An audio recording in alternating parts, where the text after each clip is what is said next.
नमस्कार दोस्तों, कैसे हैं? 2165वें लेख में 12वें महीने के 25वें दिन, महीने के अंतिम बुधवार पर नवसारी गुजरात से आप सभी स्नेहीजनों को जय श्री कृष्ण के साथ स्वर्गीय अटल बिहारी वाजपेयी के जन्म दिवस के साथ साथ क्रिसमस की शुभकामना। पंडित मौलवी ग्रंथी फादर भेलकर्मी कौन स्वर्ग जाने के उपयुक्त अधिकारी। आज का विषय है त्योहार को 25/12/1990 की वह रात अच्छे से याद है जब कस्तूरबा चिकित्सालय में छोटे बेटे के जन्म के समय कस्तूरबा चिकित्सालय में रात बिताई थी। तब अधिकांश सिस्टर क्रिश्चियन संप्रदाय से हुआ करती थी। तभी एक सिस्टर से मैंने कहा, आज तो आपका त्यौहार है। सुंदर सा जवाब क्रिश्चियन सिस्टर ने दिया था, कर्म ही हमारी पूजा है।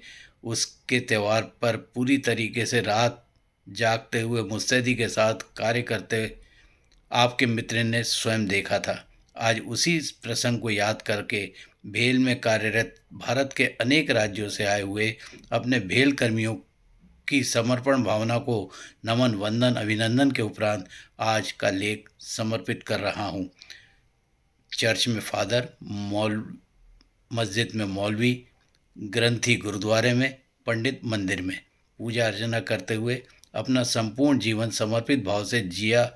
वहीं एक भेलकर्मी ने भेल में सेवा करते हुए अपना जीवन समर्पित भाव से जीवन निकाल दिया।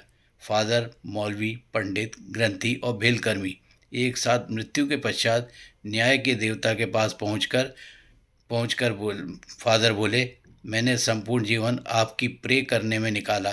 मौलवी बोला, मैंने सारी जिंदगी नियमों अनुसार नमाज में जीवन समर्पित कर दिया।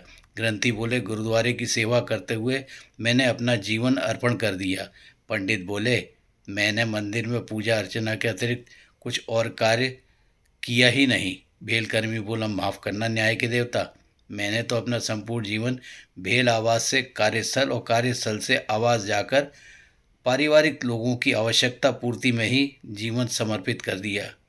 चारों धर्माचार्य न्याय के देवता से कहने लगे, आपकी दिन रात पूजा अर्चना हम चारों ने की है, इसलिए हमें स्वर्ग द्वार के अंदर जाने दें, क्योंकि समस्त भेलकर्मी तो अपने अपने तीज त्यौहार पर ही अपने अपने धार्मिक स्थान पर आते हैं।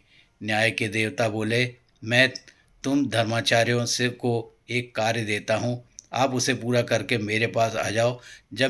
तब मैं आपको बताऊंगा कि कौन मुझे प्रिय है। आप चारों पर ही मैं स्वर्ग द्वार जाने के लिए कौन उपयुक्त है निर्णय करने का अधिकार भी देता हूँ। चारों धर्माचार्य बोले, अरे हाँ हाँ, हमें जो कार्य देंगे हम पूरा जरूर कर देंगे। न्याय के देवता ने चारों धर्माचार्यों को एक एक मोमबत्ती जलाने के बाद अपने अपने धार्मिक स्थानों का चक्कर लगाकर आने का आदेश दिया। साथ ही यह चेतावनी भी दी, मोमबत्ती बुझने का ना पाए।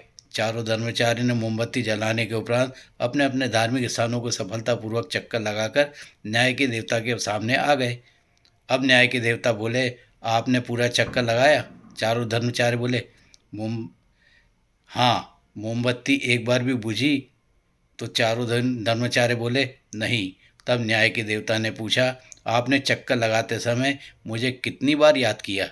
चारों धर्माचार्य बोले, हमारा ध्यान तो पूरे समय मोमबत्ती बुझे ना इस पर था, आपको याद करने का हमें समय ही कहाँ मिला।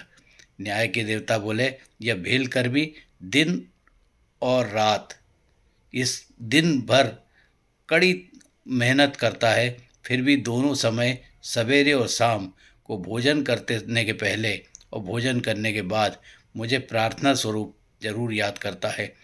अब आप चारों धर्माचार्य निर्णय करके बताओ, मुझे अधिक प्रिय कौन होगा? स्वर्ग में द्वार के अंदर जाने का किसे अधिकार मिलना चाहिए?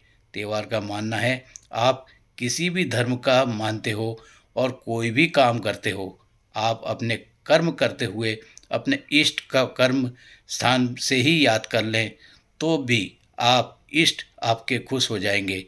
ऊपर की घटना मेरी इसी बात को बल प्रदान करती है। त्योहार द्वारा